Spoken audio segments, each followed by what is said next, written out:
if we had something like this, we have to find x and y.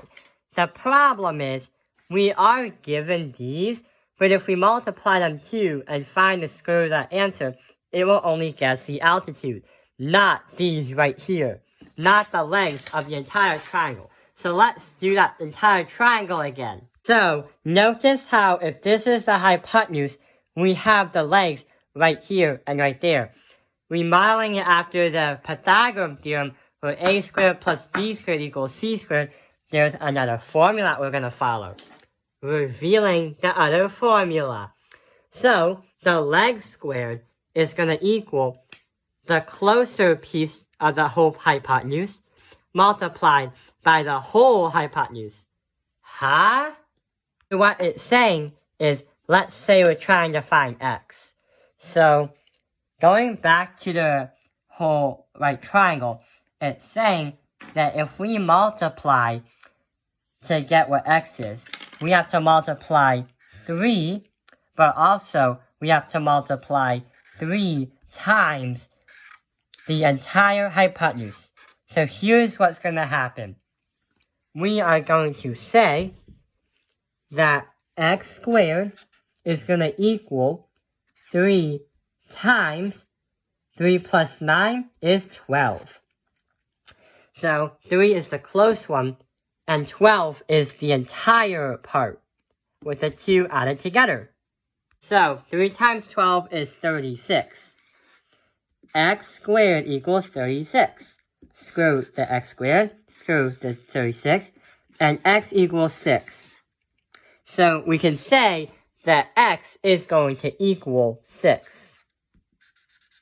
But what about y?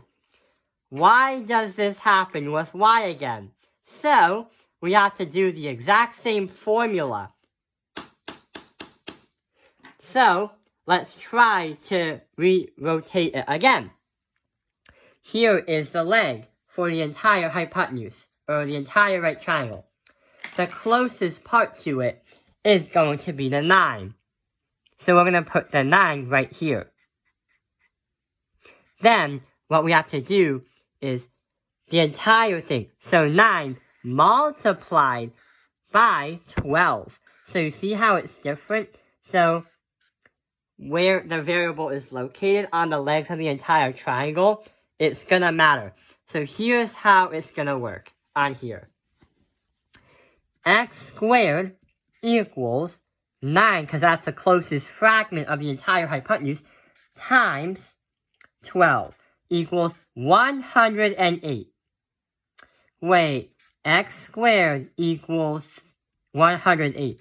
Square root that, and we are going to get, let's say we're going to say 9 and 12. We're going to put this into 3.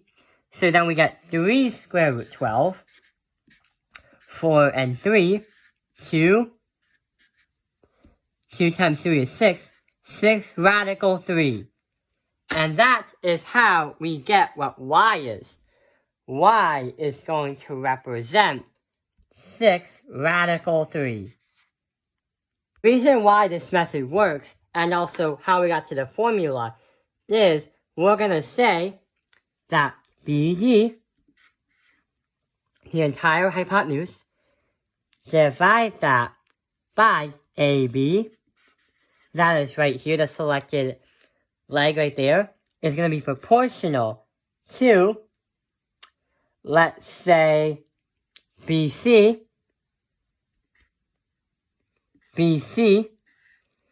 and on the top, we have AB. So here is what's going to happen. Crisscross. If we crisscross, we're going to get AB squared, and that's going to equal BC, that is going to be this length here, times BD.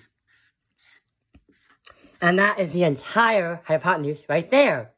And that is how it all works. And that is how we can understand altitude on hypotenuse theorems.